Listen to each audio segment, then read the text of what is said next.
আমরা দেখেছি ইতিমধ্যেই অন্তর্বর্তীকালীন সরকার নির্বাচন কমিশনকে পুনর্গঠনের উদ্যোগ নিয়েছে। আ জনগণ আশা করছে যে ইনশাআল্লাহ জনগণ একটা নিরপেক্ষ, স্বচ্ছ পরিবেশে নির্ভয়ে জনগণ ভোট দিতে সক্ষম হবে। জনগণ নির্বাচিত করার সুযোগ পাবে তাদের প্রতিনিধিদেরকে।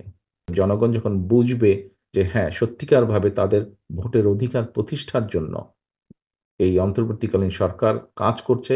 রাষ্ট্র মেরামতের কর্মযজ্ঞ সম্পাদন করতে গিয়ে অগ্রাধিকারের সেটিং যদি ভুল হয়, অর্থাৎ কোনটা প্রায়োরিটি দিবেন উনারা সেটা যদি ভুল হয়, তাহলে কিন্তু জনগণের কাছে সরকারের অদক্ষতা হিসাবেই কিন্তু এটি বিবেচিত হবে।